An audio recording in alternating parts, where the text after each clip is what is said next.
Welcome back. We are doing something today that feels incredibly urgent, even though the source material is timeless. We're tackling a word that gets thrown around constantly. Oh, constantly. In sports, in business, everywhere. Exactly. You hear it in sports commentary, in those tough performance reviews at work, in basically every blockbuster movie ever made. But I have a sneaking suspicion that most of us have never actually popped the hood to see how the engine works. It's just a label we apply. It is. We are talking about courage. And it is one of those concepts that everyone, and I mean everyone, assumes they understand intuitively. You see a firefighter charging into a burning building or a soldier holding the line, and your brain immediately files it away. Yep, file folder labeled, that is courage. Right.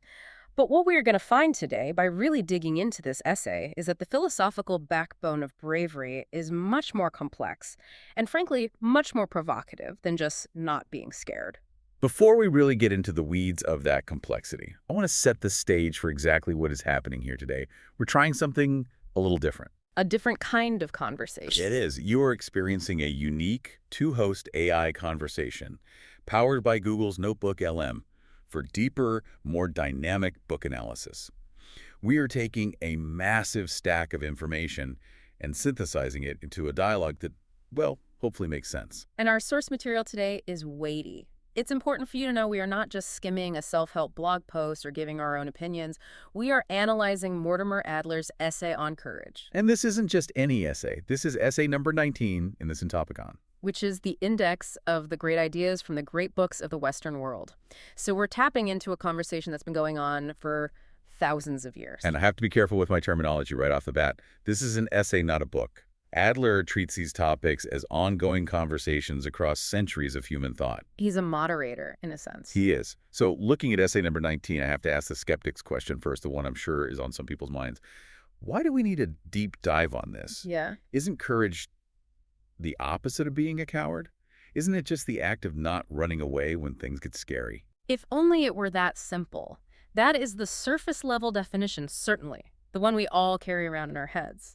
But Adler, by channeling Plato, Aristotle, and Aquinas, argues that courage is actually a cardinal virtue. Cardinal meaning important, or like the most important. Cardinal, coming from the Latin cardo, which means hinge. The hinge. Is a pivot point. Oh. If you imagine your moral character as a door, courage is the hinge. Without it, the door doesn't open, it's stuck.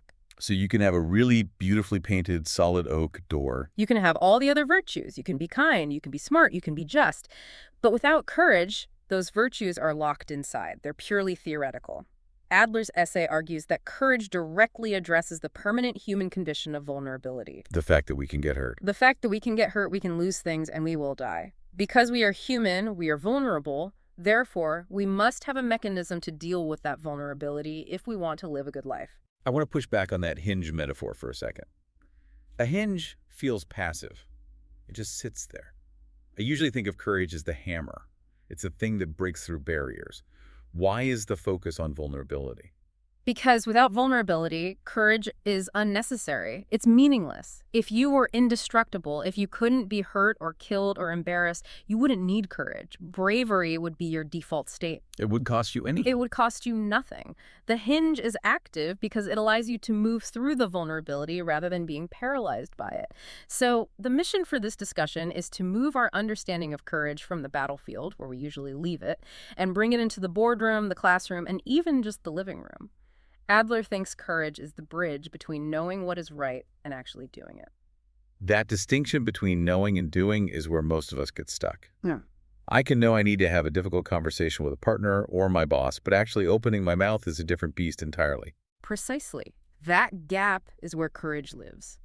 It is the bridge between the intellect and the will. You can know the right thing to do, but without courage, that knowledge remains theoretical. It never becomes action. Let's start with the definitions, because the essay makes a really strong distinction right out of the gate that threw me for a loop. We live in a culture that celebrates fearlessness. It's almost a religion. It is. We see T-shirts that say, no fear. We tell kids, don't be afraid. But Adler, drawing from the classics, suggests that fearlessness isn't actually courage. In fact, he seems to imply they are opposites. They can be. The essay is very, very clear on this point. True courage requires the presence of fear. Explain that. Because if I'm a Navy SEAL and I've trained for years to storm a building and I go in there with my heart rate steady, completely calm, are you telling me Adler wouldn't call that brave? That seems insulting to the SEAL. It is a nuance of terms, and it's a critical one. If you are walking into a dangerous situation and you feel absolutely no fear because you don't understand the danger, the philosophers call that foolhardiness or rashness. The toddler wandering into traffic. Exactly. The toddler isn't brave. They're ignorant of the danger. Okay, but the SEAL isn't ignorant. They know the danger better than anyone. Right, and that's the key. In that case, the SEAL has mastered the fear through habit and training. The physiological panic might be suppressed, but the recognition of the danger is still there. The fear exists as an intellectual understanding of risk. Courage is the mastery of fear, not the absence of the awareness of danger. So it's about control, not absence. Perfect way to put it. If you literally cannot feel fear, if you have a brain injury or a pathological condition that makes you incapable of it, you aren't virtuous. You're just dangerous. A liability. So if I'm terrified, if my palms are sweating, my heart is racing, and I feel like I want to throw up before a big presentation, that doesn't mean I'm a coward. On the contrary, that physiological reaction is the prerequisite for the virtue. It's the sign that you understand the stakes. You see the dragon. You see the dragon. You must recognize the danger to be truly brave. If you don't feel the weight of the risk, whether that's physical pain, losing your job, or just social embarrassment, then your action doesn't cost you anything. And if it doesn't cost you anything, is it really courage? That is actually a huge relief. It validates the anxiety. It means the fear isn't a sign of failure. It's the raw material you need to build a virtue. Exactly. You can't be brave if you aren't scared. It's the starting block. There is another term used in the essay that I found fascinating and honestly a bit confusing at first. Adler describes courage as a self-regarding virtue. Now, usually when we talk about virtues, we think about how we treat other people. Right. Justice, generosity, kindness. They're all about others. Justice is about treating others fairly. Generosity is about giving to others. So why is courage self-regarding? It sounds selfish. It's not selfish, but it is absolutely self-focused. Think of it this way. Justice is other-regarding because it dictates our interactions with the community. But courage, like its counterpart temperance, is about how we order our own internal lives. It is about the architecture of the self. Okay, so it's about managing my own stuff. It is. But here is the tension that the essay highlights, and this is so interesting. Courage and temperance pull the self in opposite directions. They're like two opposing forces that create a necessary balance. How so? They both sound like discipline to me, just different flavors. They are different types of discipline. Think about temperance. That is the virtue of resisting seductive pleasures. It is about saying no to the extra drink, no to the affair, no to the immediate gratification for the sake of a long-term good. It's a braking mechanism. It's a braking mechanism, absolutely. It's the part of you that holds back from what feels good now for what is good later. Okay, so temperance is the brakes. What's courage? Right. Courage is the gas pedal. Courage is about willingly accepting pains and hardships. It is about saying yes to something that hurts or is difficult, because that's the path to a greater good. Temperance protects you from being ruined by pleasure. Courage protects you from being stopped by pain. Oh, I like that framing. Temperance is braking against pleasure, and courage is hitting the gas through pain. Exactly. And you need both for what Adler calls self-realization. You cannot become the person you are meant to be if you are constantly chasing immediate pleasure. That's a lack of temperance. But you also can't become that person if you are constantly running away from difficulty. That's a lack of courage. So it's not enough to be disciplined in one area. Not at all. Courage is the engine that keeps you moving when the road gets rough, and your first instinct is to pull over. So if I'm extremely disciplined about my diet and exercise, that's temperance, but I'm too scared to ask for a promotion or start my own business, that's a lack of courage, I'm still stuck. I'm a healthy, fit person who is stagnant in their career. Precisely. You are a well-preserved door that never opens.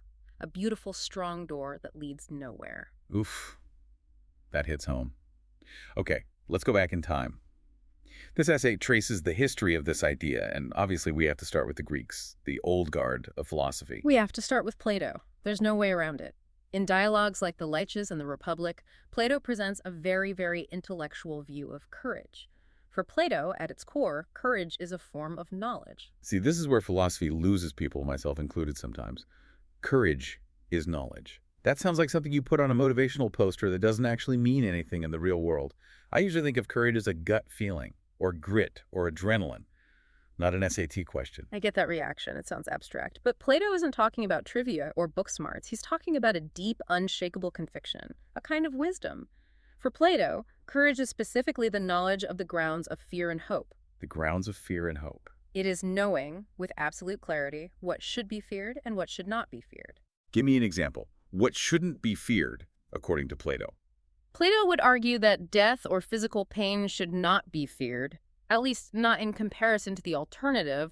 Those are temporary. They happen to the body. So what's the alternative? What should we fear? The thing that should be feared is disgrace, or doing evil, or betraying your soul. That's the real damage, the permanent stain. So the coward is just someone who has their fear list in the wrong order.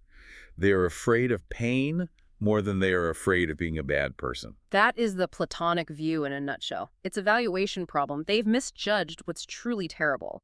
In his ideal state, the guardians, the warrior class, don't just have grit or aggression. They have a philosophical education. So they're warrior philosophers. Exactly. He uses this metaphor that they possess the dye of the law. The dye, like fabric dye. Yes.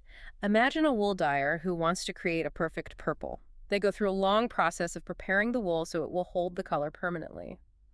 Plato says the guardians are dyed so deeply with the knowledge of what is right and wrong that no amount of soap, no amount of pleasure, pain, or fear can wash the color out. So their convictions are color fast. Perfectly put. They hold on to the correct opinion of what is terrible and what isn't. No matter the pressure, their knowledge is part of their very fiber. That seems like a very high bar. It turns bravery into a moral calculus. But then Aristotle comes along, and he usually grounds things a bit more in human behavior. He's the practical one, right? He is. He's always looking at how things work in the real world. In the Nicomachean Ethics, specifically books 3 and 4, Aristotle gives us the classic definition of the golden mean. He argues that virtue is always the middle point between two extremes, two vices. Right, the Goldilocks zone of ethics. Not too hot, not too cold. Right. Just right. Exactly. So regarding fear and confidence, you have two extremes. On one side, you have a deficiency of confidence and an excess of fear. That's cowardice. Easy to spot. That's cowardice. But on the other side, you have an excess of confidence and a lack of fear. And that's the foolhardiness or rashness we talked about earlier, the toddler in the street. Correct. And Aristotle is very strict about this. The rash person isn't brave. He's just as vicious as the coward, just in the opposite direction. Think about the soldier who charges a machine gun nest alone against orders just because he wants glory or loves the adrenaline. He seems brave on the surface. He does, but he endangers his unit.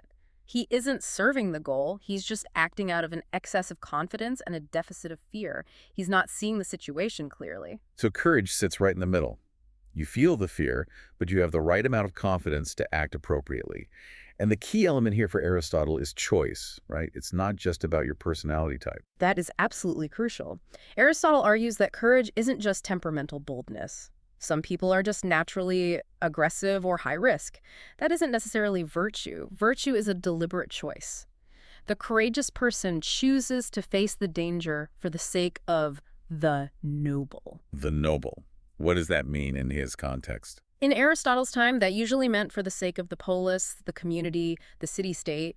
You choose to stand your ground in the phalanx, not just for yourself, but for the good of Athens. It's a conscious, reasoned decision. I can buy the Greek idea of the warrior citizen. That makes sense for a city-state where everyone knows everyone and you're fighting on your neighbor's border. But what happens when the world gets bigger? Or when the goal isn't political anymore?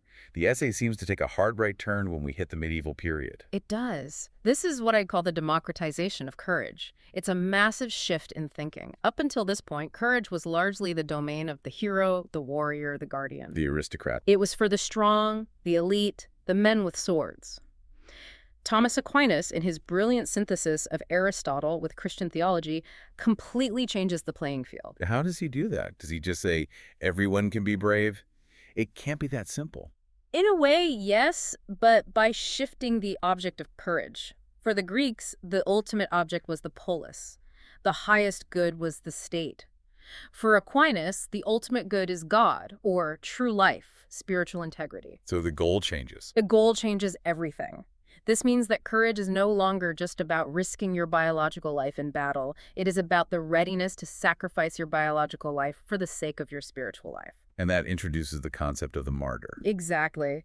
The martyr becomes the ultimate exemplar of courage in this era. The person who faces death without fighting back for the sake of their faith. And the fascinating thing here is that you don't need a sword to be a martyr. You don't need big muscles. You don't need to be a man. You can be weak, you can be poor, you can be marginalized. The battlefield shifts. It's no longer Troy or Thermopylae. It's the prison cell or the sickbed or the public square where you're being persecuted. It's an internal battleground. Yes. The essay points out that this shift allows for the idea that enduring suffering can be more courageous than inflicting it, that patience, in the old root sense of patir, to suffer or endure, is a primary form of fortitude. I really like that shift because it makes courage accessible to everyone. It takes it out of the gym and puts it into the soul. It means the person battling a chronic illness with dignity is displaying the same magnitude of virtue as the soldier on the front line. Arguably more in some cases, because the soldier has the release of action, of fighting back. The person enduring suffering just has to hold the line internally, day after day after day. That is a massive display of fortitude. That is a powerful thought. That patience, just holding on, is a warrior virtue. Yeah. Now, moving into the modern era, the essay takes another turn. We start looking at the mind and the role of the dissenter. But before we unpack that, we need to take a quick pause to recalibrate.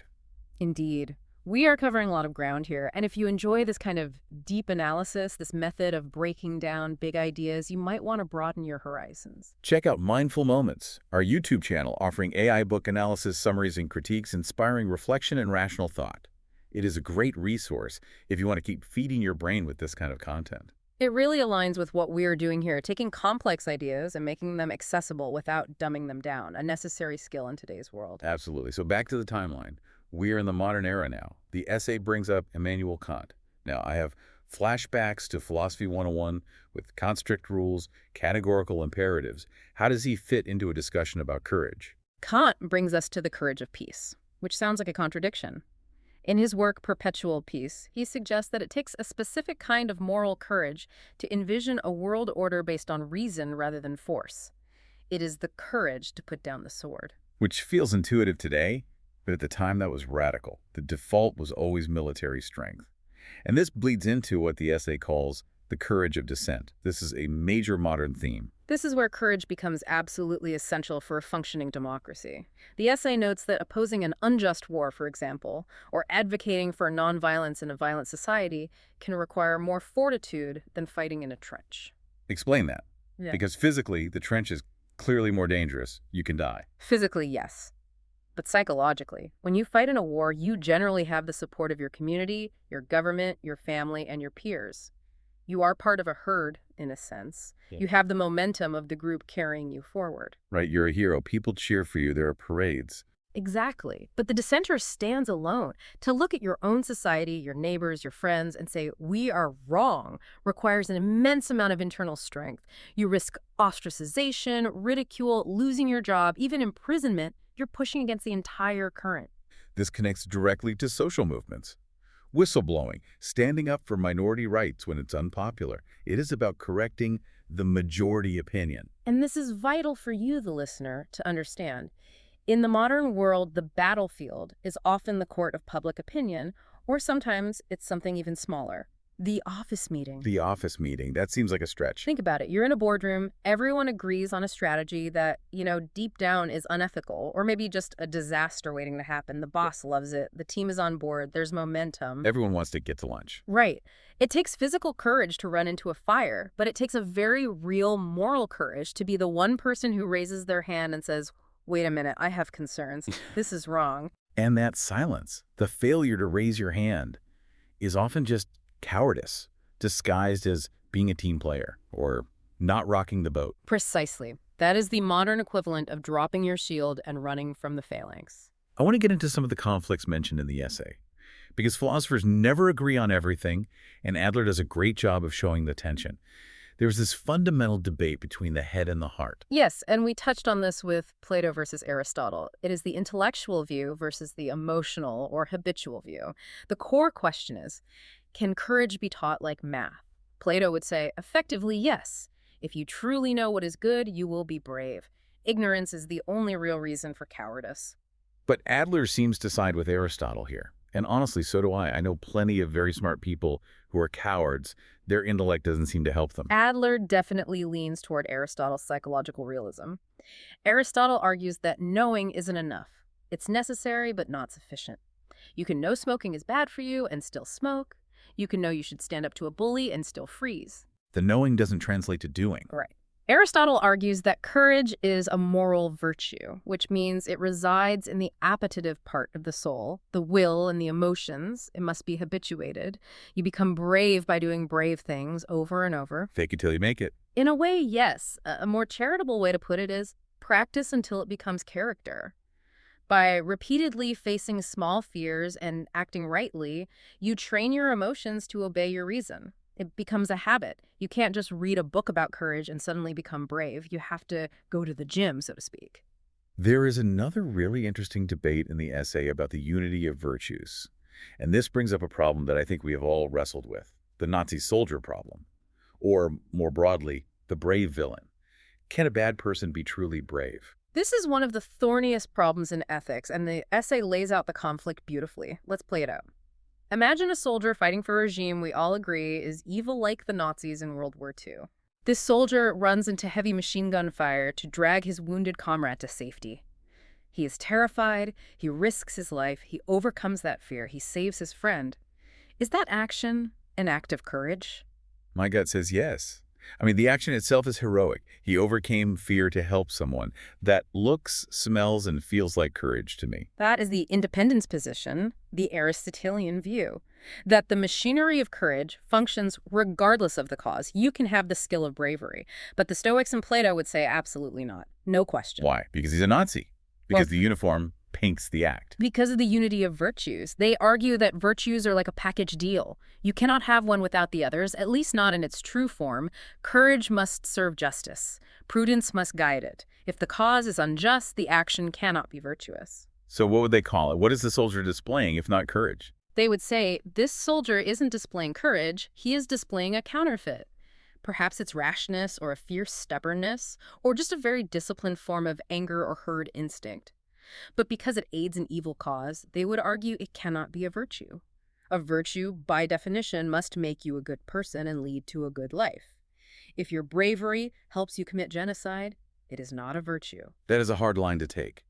It feels like it ignores the human reality of the soldier's experience in that moment. Does Adler resolve this? Adler offers a synthesis, leaning on Aristotle. He suggests that while perfect virtue might require unity, the functional trait of courage can exist in isolation. A person can have the fortitude to endure pain and face death, even if their ultimate target is wrong. But there's a catch. There is a huge catch. That bravery ultimately fails to serve their true happiness because it is misdirected. It's a powerful engine in a car that is driving full speed off a cliff. That makes sense. The engine works perfectly, but the navigation is broken. Fatally broken. Let's bring this down to the ground level. We promised the listener we would move from the battlefield to the bookshelf. And there's a specific example in the essay that I think everyone listening can relate to but might not expect. Adler talks about the student. I love this example. It completely reframes education from something passive to something active and virtuous. Adler argues that study is a form of courage. Okay, I have to play devil's advocate here. I've pulled all-nighters. I've written 20-page papers. It was miserable, sure. But was it brave? I wasn't dodging bullets. I was dodging a deadline. That feels different. Think about the definition we established. Courage is the willingness to endure pain for the sake of a future good. Sustained intellectual effort is painful. It is not a passive pleasure. Truly trying to understand a complex idea like quantum physics or Kantian metaphysics is mentally exhausting. It hurts your brain. It does. It is frustrating. It requires you to sit in a chair when every fiber of your being wants to go outside or check your phone or watch TV. You are enduring the pain of boredom and difficulty for the sake of knowledge. So the pain isn't physical wounds. It's the pain of focus, the pain of delayed gratification. It's the pain of denying immediate gratification, yes. But there is a deeper level, too, that the essay implies. The courage to face the truth. What does that mean in the context of studying? Real study, real inquiry carries a risk. You might find out that you were wrong. You might read something that dismantles your entire worldview, your political beliefs, your religious faith. That is a terrifying prospect for the human ego. To truly study is to make yourself vulnerable to being changed. That is profound. Yeah. It's the courage to admit ignorance. To say, I might not have this all figured out. Exactly. Adler suggests that the life of the mind requires a specific type of fortitude. If you lack courage, you will quit as soon as the material gets hard. You will skim the surface. Or, even worse, you will only read things that confirm what you already believe because it's safe. You stay in your echo chamber. You do. Staying in the chair, wrestling with a text that confuses you, being willing to say, I don't understand, that is a micro battlefield, and winning that battle requires fortitude. And it applies to work, too. Learning a new software that makes you feel incompetent. Finishing a difficult report when you'd rather do anything else. Or even admitting a mistake to a boss. Oh, absolutely. Think about the professional context. It takes courage to walk into your manager's office and say, I messed up, here's what happened, and here's my plan to fix it. Yeah. That causes pain, the pain of embarrassment, the fear of consequences, but you do it for the greater good of trust and integrity. And the coward hides the mistake. The coward hides the mistake, hoping no one notices. They choose the immediate comfort of secrecy over the long-term good of the company and, more importantly, their own character. So we have talked about the definition, the history, the debates, and the application. But I want to ask the big so what question. Why does this matter for the listener's happiness? Because usually we think courage makes you unhappy. It gets you killed or fired or stressed out. But Adler links courage directly to flourishing. This is the crux of the entire essay. You cannot be happy without courage. And I don't mean happy like having a fun weekend. I mean the deep Greek sense of eudaimonia, true human flourishing and self-realization. Why is courage the prerequisite? Why can't I just be safe and happy, find a comfortable niche and stay there? Because achieving any difficult good requires overcoming obstacles. And all the goods that make life meaningful are, by nature, difficult. Think about them. A deep, loving relationship. Takes work, risk. You have to risk vulnerability, rejection, and heartbreak to get it. A successful and meaningful career. You have to risk failure, criticism, and burnout. Physical health. Yeah. You have to endure the pain of the workout and the discipline of diet. There is no path to a significant good that does not involve facing some kind of pain or fear. So if you don't have courage, you don't get the goods. You're locked out. Exactly. Without courage, you are a prisoner of your immediate fears. You are trapped in your comfort zone. And here is the hard truth that this essay forces us to confront. Your comfort zone is too small to hold a great life. That is a chilling thought. A comfortable prison. It is. Courage is the fuel that allows you to bring out of that prison and become who you are capable of being. It bridges the gap between your potential and your reality. That is the self-regarding aspect, coming full circle. You aren't just being brave for the world. You're being brave for your own soul, for your own potential. Yes. And paradoxically, only by being brave for your own soul do you become strong enough to actually help others in a meaningful way. You cannot save anyone else if you are too afraid to move. Okay, let's unpack this entire journey.